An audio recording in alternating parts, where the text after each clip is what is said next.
É horário, não é, Marcelo? Boa noite, meus irmãos, a paz do Senhor Jesus. Deus abençoe a vida de cada um de vocês.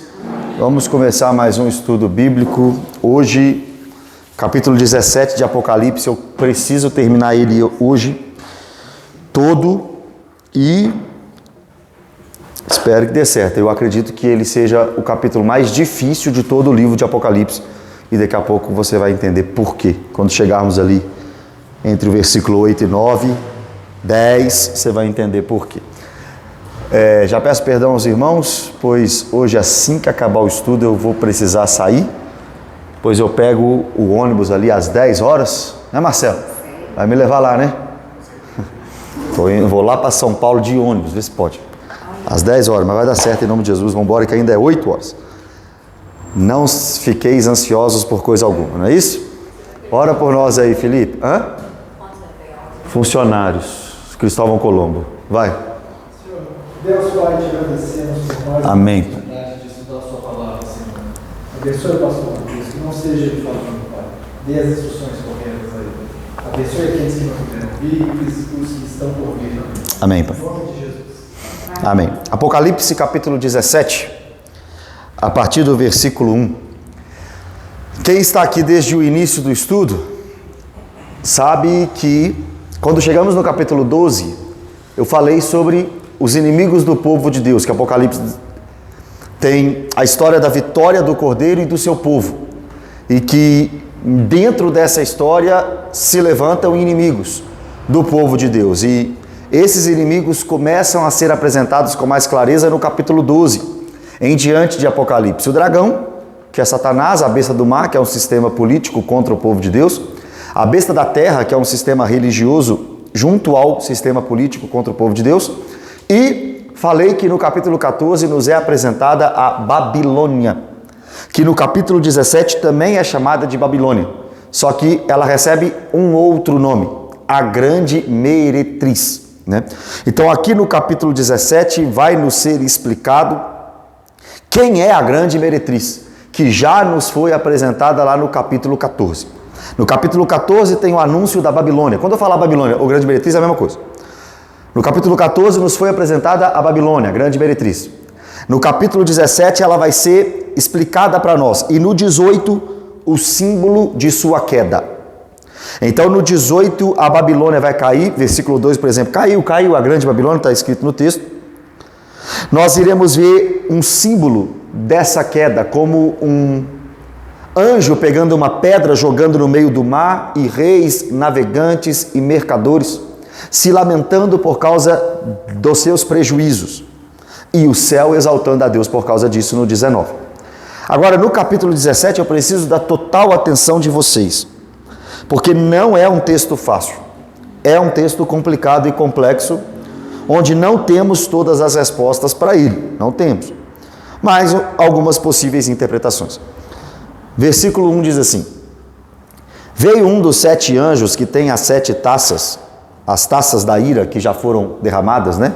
Úlcera nos homens, total destruição das águas salgadas, total destruição das águas doces, o sol queimando as pessoas, o trono da besta sendo destruído, o Armagedon, o juízo na vinda em glória de Cristo, tudo que já passamos, capítulo 16, desde o primeiro versículo.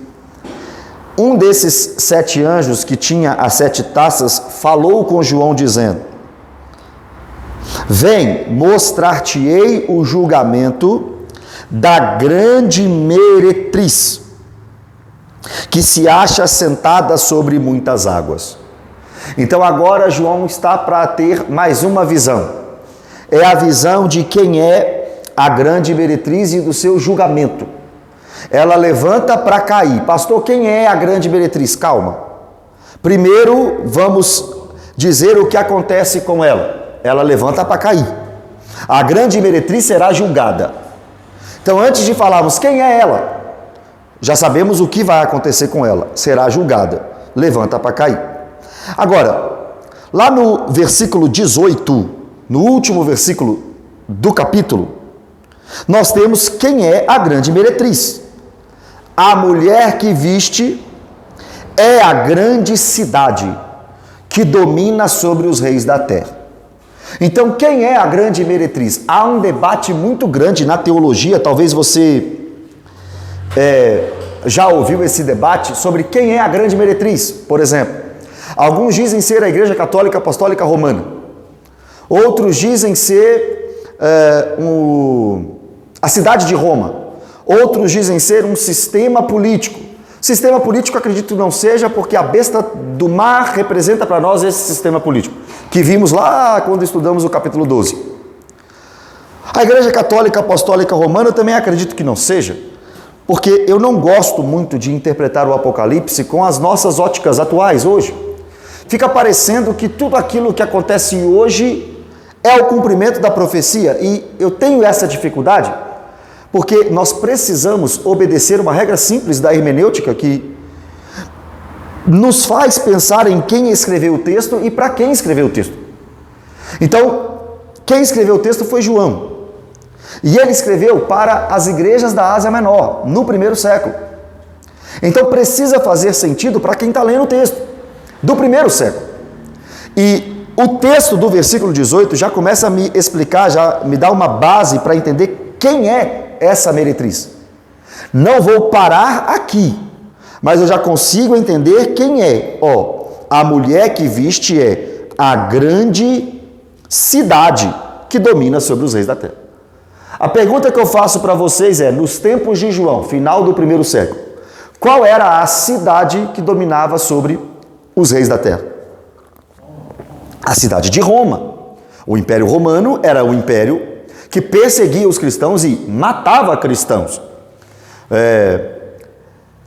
Nero, Vespasiano, Tito, Cláudio antes desses, Domiciano, o imperador, aliás, Domiciano foi o imperador que prendeu João na ilha de Patmos. Então, sem dúvida alguma, faz muito sentido. É Roma, não dá para negar. Quem é a grande meretriz? Roma, mas não só Roma. E eu explico por quê daqui a pouco. Mas no versículo 5, e nesse estudo eu vou pedir para guardar as dúvidas para o final. Deixa eu falar tudo, aí vocês perguntam lá no final. Só nesse. No versículo 5, nós também temos mais características, no 5 e no 6, né? Mais características dessa mulher.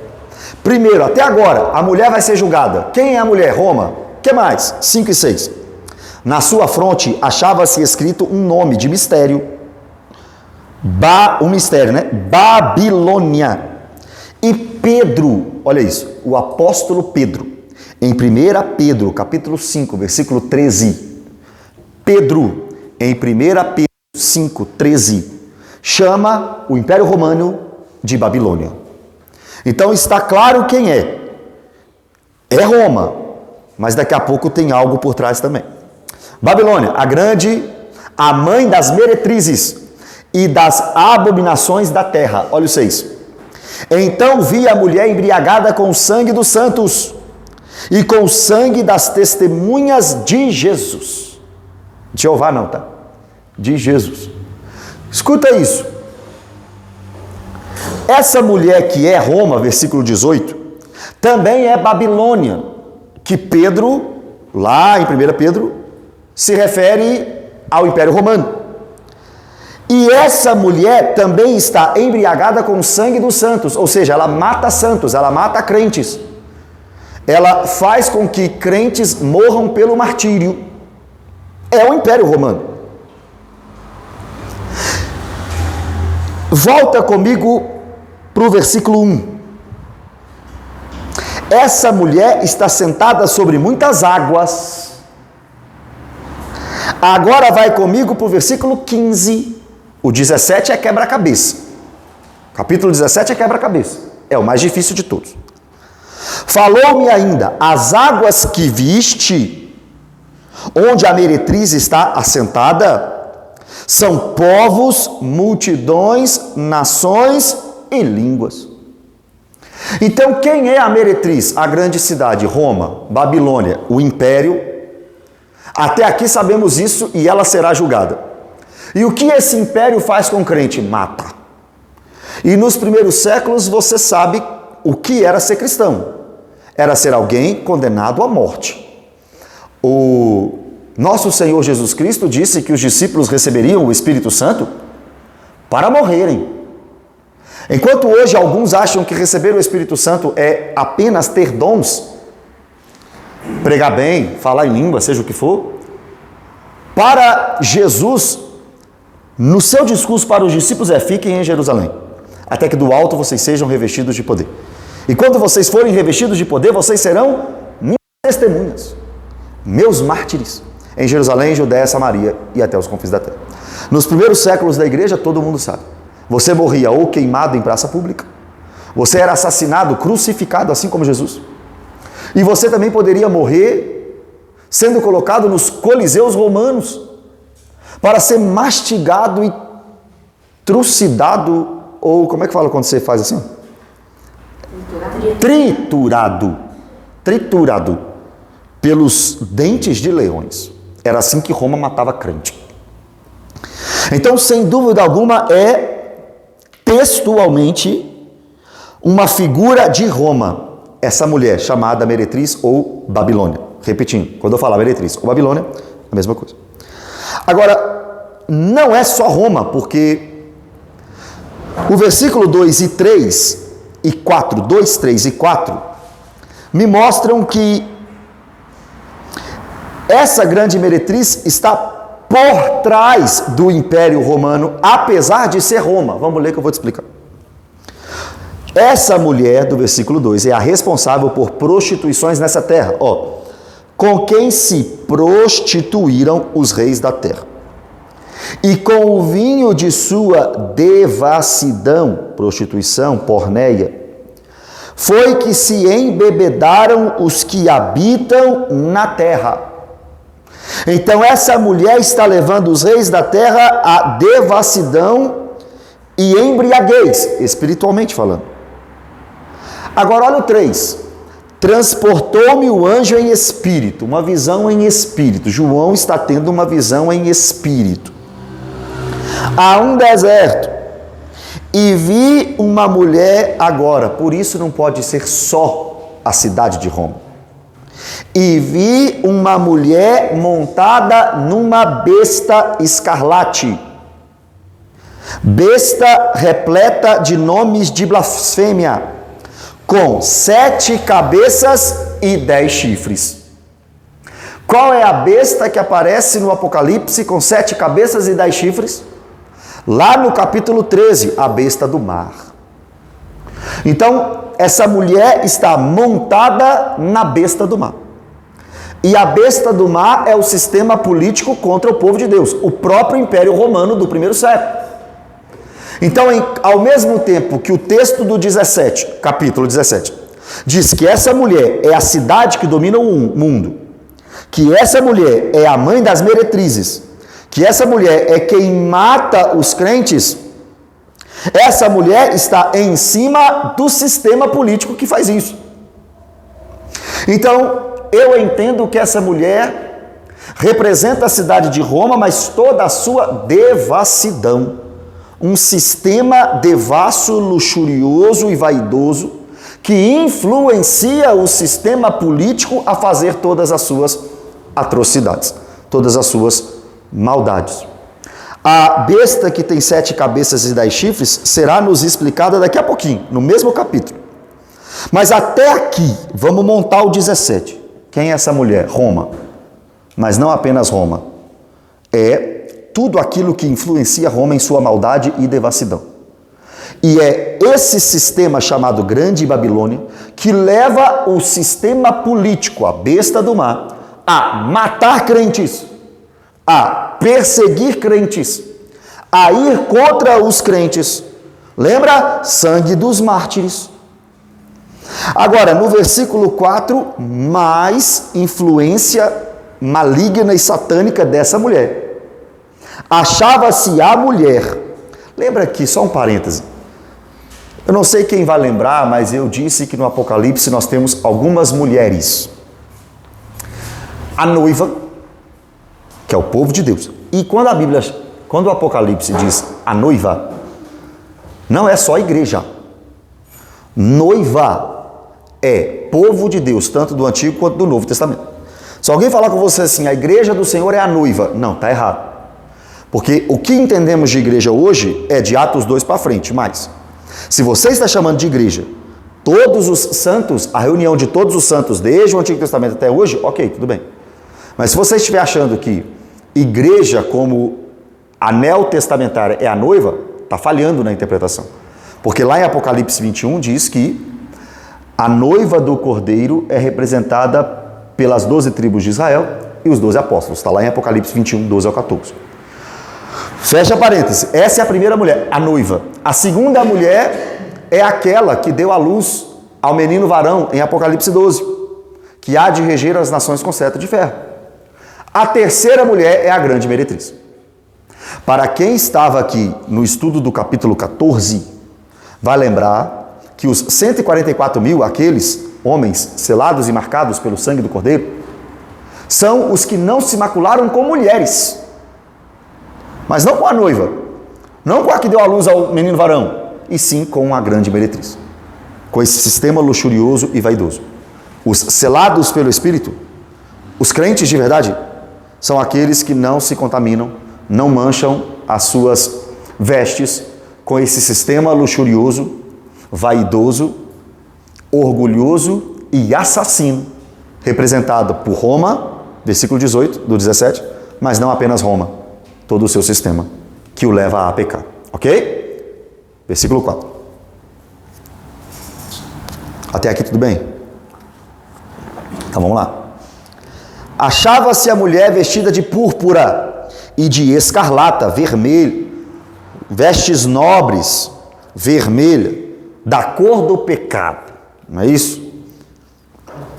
Adornada de ouro e de pedras preciosas e de pérolas, riquezas.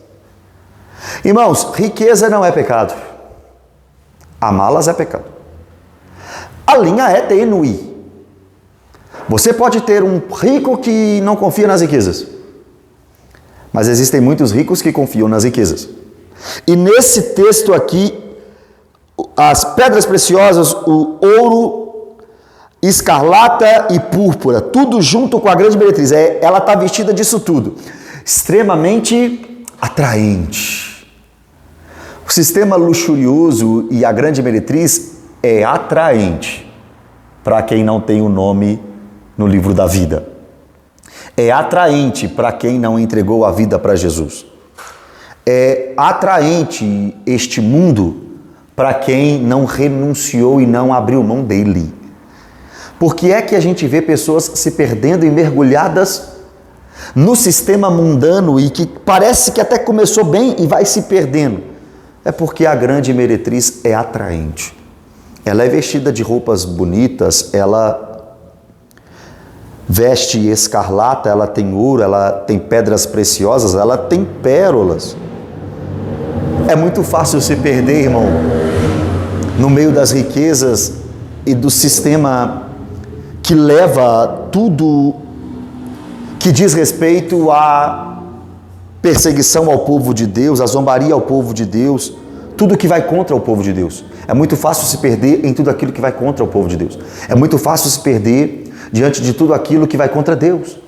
É muito fácil se perder num mundo onde o que atrai, o que é proposto é contra Deus. Tendo na mão um cálice de ouro transbordante de abominações, e com a imundícias da sua prostituição. Nós temos no Antigo Testamento vários textos onde cidades são chamadas de prostitutas. Assim como esse texto está chamando Roma de prostituta, versículo 5 e versículo 18, nós temos em Jeremias, em Ezequiel, em Isaías e em Naum, cidades sendo chamadas prostitutas. Jeremias, Ezequiel, Isaías e Naum. Jeremias, Ezequiel, quando eu repito é porque eu estou vendo que tem gente anotando. Jeremias, Ezequiel, Isaías e Naum. Nós vemos nestes profetas cidades sendo chamadas de cidades prostitutas, como a própria Jerusalém, que abandonou a Deus, Nós temos a Assíria, Nínive, a capital. Irmãos, parêntese. Jonas não queria, mas foi pregar arrependimento a Nínive. 100 anos depois de Jonas, nós temos o profeta chamado Naum. Esse profeta chamado Naum veio pregar juízo a Nínive. Olha que interessante. Deus levanta Jonas para pregar arrependimento a Nínive. O povo que arrependeu com a pregação de Jonas foi salvo. Mas Nínive não terminou ou não acabou com o povo que creu na pregação de Jonas. Foi se levantando povos em Nínive. E esse povo que se levantou em Nínive não se arrependia e não seguia esses arrependidos. E continuaram contra Deus. Naum vem e profetiza a sua queda. E assim aconteceu, só a título de curiosidade, quando a Babilônia vence a Assíria e se torna o Império Mundial. Através de Naum, Deus já tinha prometido a queda da Síria. Jerusalém, Nínive e outras cidades são chamadas de prostitutas lá no Antigo Testamento. Agora, irmãos, o 5 e o 6, parte A, nós já lemos. Só olha o finalzinho do versículo 6. João falando. E quando a vi, admirei-me com grande espanto. É João olhando para essa mulher. Ele está tendo uma visão. Visão da cidade de Roma e de todo o seu sistema por trás luxurioso, representado por uma mulher, a grande meretriz, Babilônia.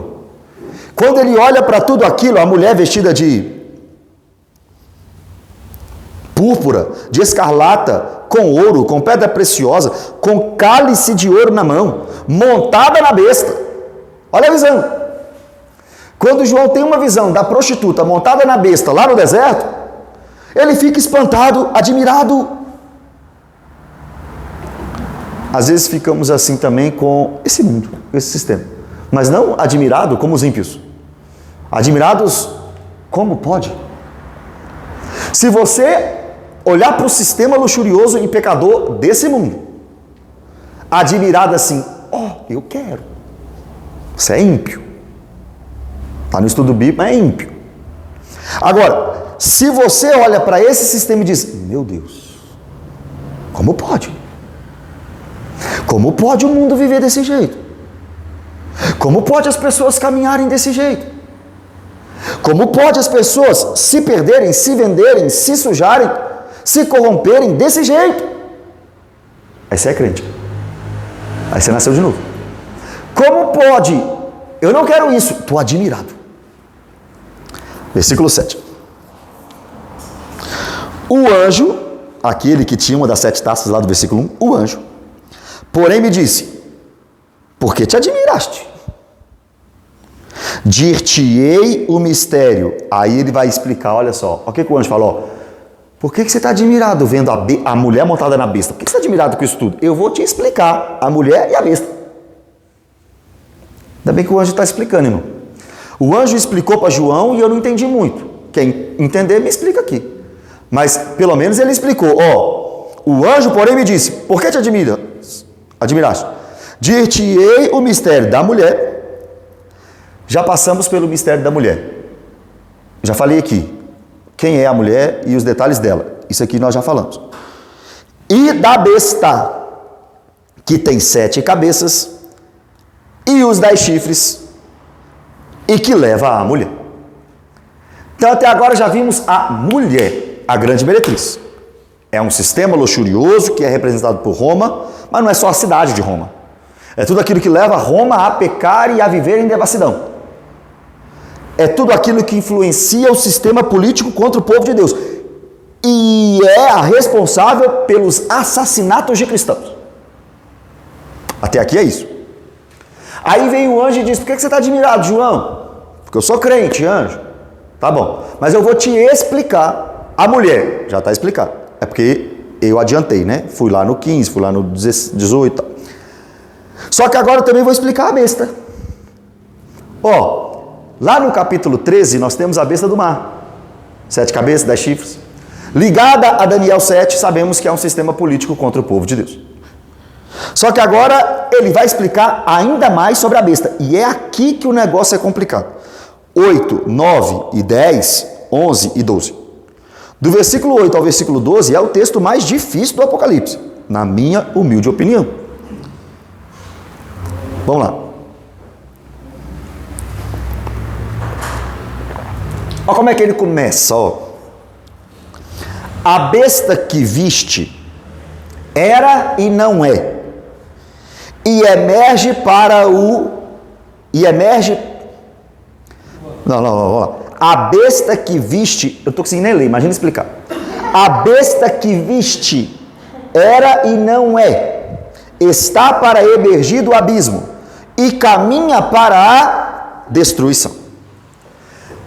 Já expliquei para vocês a besta.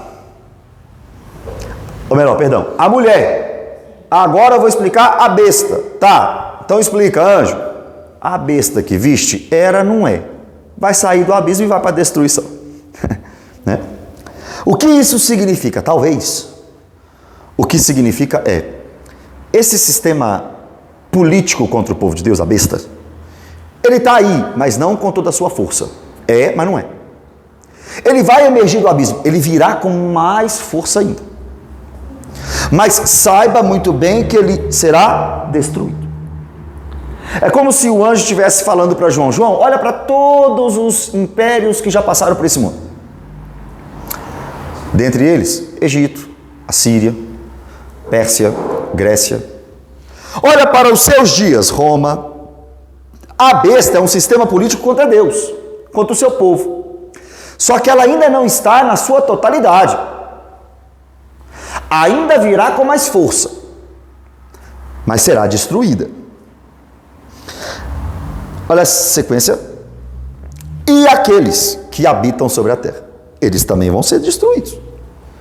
Só que o texto diz: cujos nomes não foram escritos no livro da vida, desde a fundação do mundo. Eles se admirarão, vendo a besta, que era e não é, mas aparecerá. Lembra que eu disse que tem duas formas de admirar com a besta? A primeira é a que João teve. Meu Deus, que coisa maluca, o que é isso?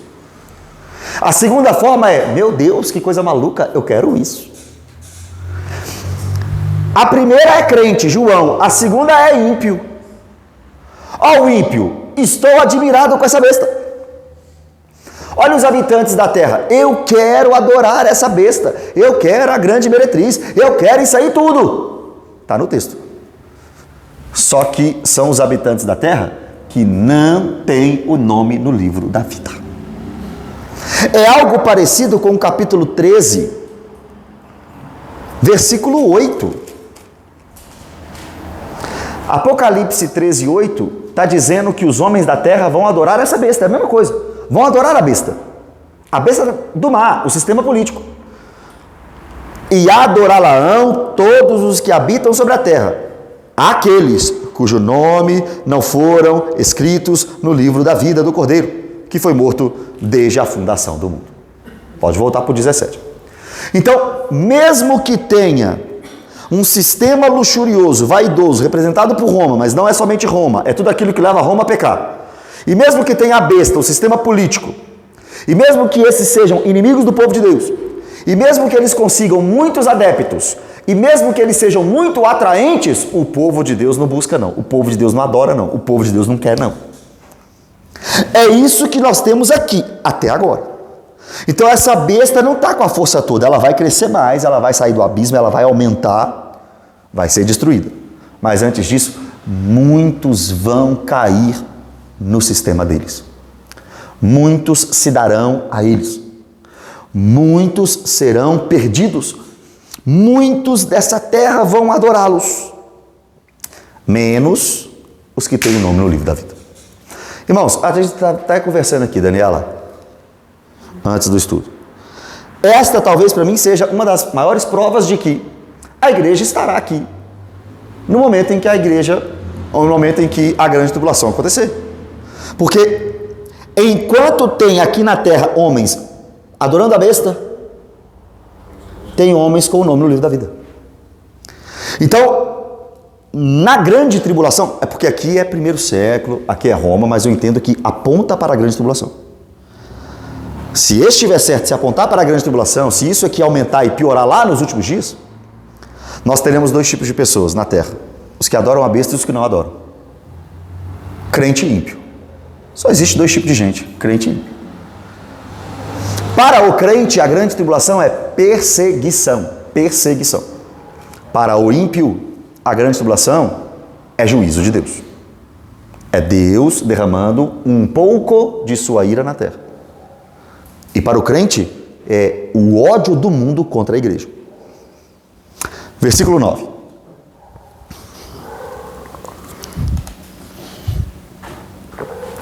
Aqui está o sentido que tem sabedoria. Agora é a explicação da besta. As 7 cabeças, quantas cabeças tem a besta do mar? Acabei de falar. E chifres? 10. Aí agora ele vai explicar as 7 cabeças. As 7 cabeças são 7 montes, nos quais a mulher está sentada. As 7 cabeças são 7 montes, nos quais a mulher está sentada. A cidade de Roma era conhecida como a cidade das 7 colinas, dos 7 montes. Existia até uma moeda, você pode pesquisar no Google depois, a moeda de Roma do primeiro século. Era justamente uma mulher sentada sobre 7 montes, em cima, né, de 7 montes. Sobre não, sobre 7 montes. Perceba isso, irmãos. Essa ideia da besta com 7 cabeças é uma representação também da cidade de Roma. 7 cabeças são 7 montes. A cidade de Roma, no primeiro século, era conhecida como a cidade das 7 colinas. Só que agora que vem a grande dificuldade. São também 7 reis. Então, as 7 cabeças são 7 montes e também são 7 reis. Dos quais caíram 5. Um existe e o outro não chegou. Quando chegar, tem de durar pouco. E a besta que era e não é, é também ele, o 8º rei, que procede do 7 e caminha para a destruição. Com o amor de Deus o Pai, a graça de Jesus Cristo e as doces consolações. Se as águas do mar da vida quiserem te afogar, segura na mão de Deus e vá. Como é que explica um trem desse? Vamos lá, até aqui. 7 cabeças são 7 montes, já entendi, cidade de Roma, tá bom. Essas 7 cabeças foram representadas por 7 montes, mas também podem ser representadas por 7 reis. Agora, desses 7 reis, João está dizendo, porque o anjo, João está escrevendo, porque o anjo está explicando ele. 5 já foram embora. Desses 7 reis, 5 já foram embora. Um existe, 6º. Tem um que vai vir aí que vai ficar pouquinho. E o 8º é a besta completa. Você pensou em alguém? A besta completa? Quem é a besta completa? Não. Quem é o político que é a besta completa? Não sei. Escuta, vamos lá. Presta atenção, vamos lá. Vamos lá. Duas possibilidades. E eu não vou falar qual está certa porque eu não sei. 2 possibilidades de interpretação aqui. Será que João, o anjo, está falando de reis mesmo, reis, pessoas, reis, ou de reinos, de impérios? Se for império, tem um problema. Se for reis, tem outro grande problema. Vou explicar e falo o problema. Se ele estiver falando de impérios, dá para entender, 5 passaram e 1 existe. Qual era o império que existia nos dias de João? Roma, o Império Romano. Então esse é o que existe, Roma. 5 caíram e 5 impérios realmente vieram antes de Roma. O Egito, a Síria, a Babilônia, Medo-Persas e os gregos. 5 impérios caíram. Um é no dia de João, 6º, é o Império Romano.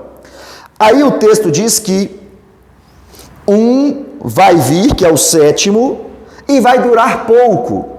Qual seria esse império depois de Roma que duraria pouco? Porque depois de Roma nós temos aí 1.500 anos, parece que o Império Romano caiu no 5º século, sei lá, alguma coisa assim. E aí nós temos 1.500 anos. Alguns dizem, é espiritual o Império de Satanás, porque Apocalipse 12 diz que pouco tempo lhe resta. Ok, mas 6 literais e só 1 simbólico, não sei se é isso. O 8º seria o Império Romano, seria o Império do Anticristo. Porque lá no 11 diz que a besta que era e não é ele o 8º rei, que vem desse 7º e que vai ser destruído. O que nós sabemos o 8º rei é uma junção de todos os que vieram antes, pior ainda. Então, se forem impérios, 5 já caíram: Egito, Assíria, Babilônia, Pérsia, Grécia, Roma existe. Qual que é esse 7º? Não dá para saber. E o 8º? O 8º seria o Império Romano. Oh, meu Deus. Do Anticristo. 8. Primeira possibilidade. Segunda possibilidade. São reis mesmo. Reis, pessoas. Que seriam os imperadores romanos até o dia de João. Então, se for imperadores, se for pessoas, 5 já tinham caído. São eles: Júlio César, Augustus, Tibério César, o imperador na morte de Jesus, Calígula e Cláudio, são 5. Um existe, o 6º seria Nero. Um vai vir e vai durar pouco, o 7º seria um homem chamado Galba, 7º. O 8º seria então Domiciano, o pior de todos eles. Ah, pastor, mas qual que é a dificuldade? Isso aí parece ser muito mais lógico. O problema é a datação do livro. Porque quando João escreveu o livro, quem era o imperador para a maioria dos estudiosos era Domiciano. E nessa conta do capítulo 17, o 6º rei que estava no poder quando João escreveu, por essa conta aqui, não é Domiciano, é Nero. Então não bate. Júlio, Augustus, Tibério, Calígula e Cláudio. Um existe, o 6º seria Nero. 7º vai durar pouco e Galba ficou pouco tempo no poder mesmo. O 8º é o pior de todos, Domiciano, mas ele jogou lá para o futuro. E a maioria dos estudiosos entendem que quando João escreveu esse texto, o imperador era Domiciano e não Nero. Apesar de que muitos teólogos acreditam que João escreveu esse livro quando Nero era o imperador e não quando Domiciano. Então, irmãos, de fato fica um grande debate na teologia. São essas duas possibilidades de interpretação do texto. Do que é que ele está falando? De impérios? O 7º nós não teremos resposta. Ou ele está falando de reis? Se ele estiver falando de reis, a conta é Nero. Mas, para a maioria dos estudiosos, quando João escreveu esse texto, quem estava no poder não era Nero, era Domiciano. Apesar de Domiciano ter sido conhecido como o Nero redivivo. Ele era tão mau que ele parecia Nero. Matava tanto. Você sabe muito bem que Nero foi o responsável pela morte de Pedro. Nero foi responsável pela morte de Paulo. Então, para alguns, Domiciano era tão mau, mas tão mau, mas tão mau, que lembrava Nero. Ué, mas aí já tinha acabado o mundo, Como assim o mundo? Ué, pois isso aqui é Apocalipse. Tá falando que vai acabar tudo quando ele vier. Não, onde falou que vai acabar tudo quando ele vier? Ué, Não. Apocalipse. Não. Ele tá falando que o fim, Não. Vamos lá. No início de hoje, eu falei assim, nós precisamos entender que esse texto tem que fazer sentido para o pessoal do primeiro século. É a primeira informação. Então eu preciso ler não com as óticas de hoje. Eu preciso ler com as óticas do primeiro século. E o texto me diz que a grande meretriz, que Roma, que a besta, era o sistema político representado por Roma. Lá do primeiro século, de João. Numa perspectiva escatológica, eu jogo isso para frente também. Eu entendo, não, mas isso também tem um cumprimento final. Ok, é uma possibilidade teológica, futurista, que eu entendo ser verdade. Mas eu não garanto. Eu não sei. O que eu sei faz muito sentido para o primeiro século. Mas eu creio na grande tribulação final, eu creio no anticristo, eu creio nisso tudo. Isso aí eu tenho certeza. Eu não tenho certeza se essa grande meretriz diz respeito tão somente não, também com esse sistema lá no final. É por isso que eu estou falando. Eu não sei se é imperadores ou se é reinos. Se a interpretação de reino estiver certa, aí você joga o oitavo lá para o anticristo.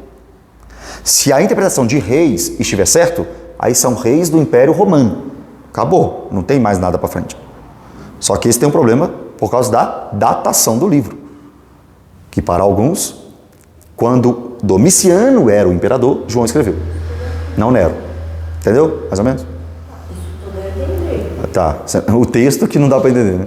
Não é, só não entendi porque, ué, e aí? Se vamos supor que o Apocalipse começa a acontecer agora, aí Roma Ressurge. Ressurge É. de novo e tal. Se você levar para o lado dos reis, e aí? Domiciano até hoje, Isso. a não ser que venha sei lá, a Roma se baseie em alguma coisa domiciana. É porque, mas o que você está falando faz sentido, porque muita gente também acredita que o Império Romano poderá ressurgir nos últimos tempos. E em Daniel capítulo 7, os 4 animais que Daniel vê, o leão, o urso, o leopardo e o quarto animal terrível, são impérios dessa terra.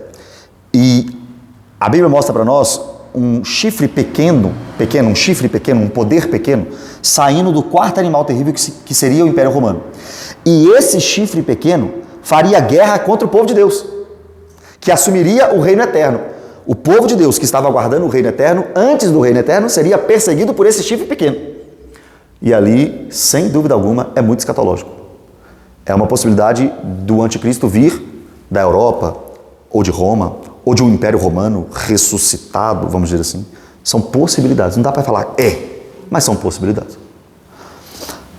Agora, o versículo 12 também tem 2 possibilidades. Os 10 chifres que viste, as 7 cabeças já explicamos e não entendemos nada. Agora nós vamos para os chifres. Os 10 chifres que viste são 10 reis. Também são 10 reis, 10 poderes, os quais não receberam reino, mas recebem autoridade como reis, como a besta. De reis como a besta. No primeiro século, existiam 10 províncias romanas, 10. E cada uma tinha o seu rei. É possível que o texto esteja falando dos reis das províncias romanas. O que nós podemos tirar de lição é os reis da terra, junto com a besta, junto com a grande meretriz, perseguindo o povo de Deus. Olha o texto aí, durante 1 hora, um período de tempo. Saindo agora da teoria e tentando ficar um pouco na prática disso, olha o 13. Tem um só pensamento. Esses reis têm um só pensamento. E oferecem à besta o poder e a autoridade que possuem. O único interesse deles é trabalhar para o sistema político contra o povo de Deus.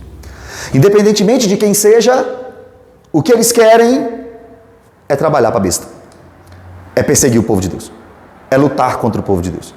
É fazer batalhas contra o povo de Deus. Só que nós estamos falando de Deus, né? Jeová é o teu cavaleiro, que cavalga para vencer. Nós estamos falando de Tessabaote, o Deus dos exércitos. Está a besta influenciada pela grande meretriz, perseguindo o povo de Deus junto com seus poderosos dessa terra. Mas o versículo 14 diz: pelejarão eles contra o Cordeiro, e o Cordeiro os vencerá. Pois é o Senhor dos senhores e o Rei dos reis. Aleluia! Mas aqui agora você pode dar mais um glória.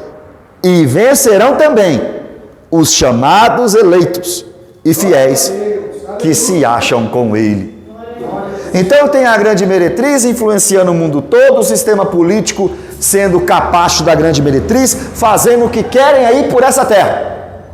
Vão perseguir o povo de Deus, mas a vitória é do povo de Deus. porque a vitória é nossa, é do povo de Deus. Irmãos, Apocalipse não é um livro para você ler com medo. Apocalipse é um livro para você ler com esperança. Porque tem besta, tem dragão, tem outra besta, tem meretriz, tem perseguição, tem mártir, tem tudo, mas tem vitória do povo de Deus. É um livro de esperança. Só que é um livro de esperança realista. Realista. Você vai sofrer, é bacana. Passou para crente. Quem passa para crente é perseguido, é odiado. Quem passa para crente não tem vida mole. Mas tem vitória lá na eternidade. Tem novo céu e nova terra. Vai ver Jesus descendo em glória e vai receber um corpo de glória também. E vai entrar para a eternidade com ele. Já lemos o 15. O 15 é onde fala que as águas que a meretriz manda e desmanda são tribos, nações, é o mundo, a grande meretriz está aí mandando no mundo inteiro. Já lemos o 18, agora olha o 16 e o 17 para a gente encerrar. Olha, 16 e 17. Os 10 chifres que viste, ou seja, os reis do mundo, e a besta, todo o sistema, esses odiarão a meretriz, e a farão devastada e despojada, e lhe comerão as carnes, e a consumirão no fogo. Ué, mas não era aliado? Era aliado, mas agora são inimigos. É Deus confundindo o arraial dos inimigos. Olha só que interessante, a besta e a grande meretriz estavam trabalhando juntos contra o povo de Deus. Só que agora no final do capítulo o que o texto diz é que a grande meretriz e a besta não são mais amigos, são inimigos. Traduzindo, é a ruína completa do sistema contra o povo de Deus. Eles contra eles. Nós temos várias passagens no Antigo Testamento que mostram mais ou menos isso acontecendo. Deus mandando confusão lá nos carros de Faraó, Deus mandando confusão no arraial dos inimigos de Israel, Deus mandando confusão e exterminando o exército de Filisteu. Nós temos várias figuras dessas no Antigo Testamento. A besta e a meretriz estão aliados. E agora eles estão brigando e eles acabam com eles lá mesmo. E Deus dá vitória para o seu povo. O 17 é a soberania de Deus no meio disso tudo. Porque em seu coração, porque no coração desses reis, incutiu Deus, colocou Deus. Deus aqui não é um agente passivo. Deus aqui é um agente ativo. Porque em seu coração incutiu Deus que realizem o seu pensamento. Foi Deus que colocou esse pensamento para eles. Vamos agora brigar entre nós. Vamos exterminar a gente mesmo. Vamos acabar com a gente mesmo. Foi Deus que fez eles pensarem isso. E executem a uma, e juntos façam isso. E deem à besta o reino que possuem, até que se cumpram as palavras de Deus. Então eles vão trabalhando com a besta até o dia que Deus quiser. O dia que Deus quiser, Deus mesmo muda o pensamento deles e faz com que eles se virem contra eles mesmos e extermina e acabe com o reino satânico, este império mundano. Deus pode fazer isso. Irmãos, todo o sistema, todo o mundo, tudo aquilo que leva pessoas, tudo aquilo que faz com que esse mundo abandone e afaste de Deus, tudo isso é, no mínimo, a permissão de Deus. Só que eu creio e eu sirvo a um Deus também ativo na história. Ativo. Não é que Ele só permite. Eu não creio que Deus é o autor do mal moral, eu não creio que Deus decretou a queda, eu não creio que Deus faz os outros pecar, eu não creio nisso. Mas eu creio que Deus usa o mal para os seus propósitos. Foi assim com Jó, foi assim com a Assíria, foi assim com a Babilônia, foi assim com as 10 pragas no Egito. Para que Deus pudesse realizar os seus propósitos, crianças tiveram que morrer no Egito. Para que Acabe pudesse ser enganado, Deus envia um espírito mentiroso. Para que Deus ensine a igreja, nós aqui hoje, aqui agora. Jó teve que passar por tudo aquilo que ele passou. E quem puxou o assunto com Satanás, hein? Foi Deus. Satanás estava passando, Deus falou assim: você está vendo meu servo Jó lá? Ele é íntegro, reto, temente a Deus e se desvia do mal. Ah, que bênção, então deixa ele lá. Aí Satanás falou assim, mas ele não te adora à toa, né? Você dá tudo a ele. Aí Deus poderia falar assim com Satanás, assim, sai da minha presença. Sai fora. Não foi isso que ele falou. Ele falou, só poupa a vida, arrebenta com tudo. Como é que entende isso? Hein?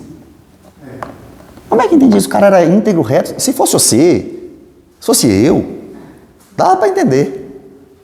Se fosse a gente, irmão, Deus tinha falado assim, não toca nos bem não, toca só nele. Se fosse a gente. Mas com Jó foi ao contrário, poupa só a vida. Aí ele ficou com a pele enegrecida, ele ficou doente, ele teve mau hálito, ele teve febre, ele perdeu 7.000 ovelhas, 3.000 camelos, 500 juntas de boi, 500 jumentos, 10 filhos. E o pior, a mulher falando ainda na cabeça. Tá entendendo? O faraó também, com o seu coração endurecido, por Deus, perdeu seu filho, perdeu seu exército no Mar Vermelho. E quem está por trás de tudo isso? Deus.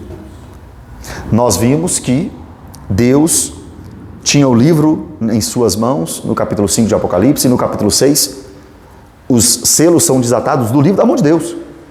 Cavalo amarelo, cavalo branco, né? Cavalo vermelho, que são guerras, cavalo preto, que é fome, cavalo amarelo, que são mortes por pestilências, tudo isso no livro de Deus. Livro do diabo, não. Aí a gente falava, né? Eu já falei isso aqui 1000 vezes, repito. Na época da pandemia, Satanás mandou a pandemia. Foi Satanás não, foi Deus. Como sinal da vinda de Cristo. Lucas 21, epidemias, sinais da vinda de Cristo. Fomes, Mateus 24, guerras, rumores de guerras, sinais da vinda de Cristo. Eu não sei qual Deus te ensinaram, e eu já falei aqui 1000 vezes, eu não tenho um compromisso com Deus católico, com Deus evangélico, com Deus espírita, eu tenho um compromisso com Deus das Sagradas Escrituras. E o Deus das Sagradas Escrituras às vezes nos surpreende. Porque aquilo que a gente acha que vai fazer, ele faz. Aquilo que a gente acha que ele vai fazer, ele não faz. Alguém aqui quer discordar dele? Alguém aqui tem uma outra opção? Quer que Deus faça de outro jeito? Podes tu, ó homem, discutires com Deus? Perguntou para Jó. Esse é o nosso Deus. Amém? Glória a Deus. Marcelo, senta aqui, vamos tirar uma foto e...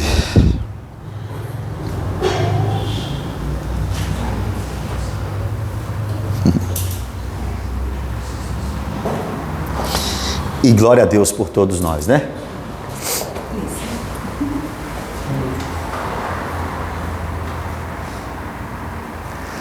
Deus abençoe vocês. Obrigado por tudo. 10 horas sai meu ônibus, hein, gente? Ore por mim, hein? Não, dá tempo. Dá tempo, tranquilo. Você tá com essas coisas aqui? Você Tá vai... aí a malinha ali, ó. Não.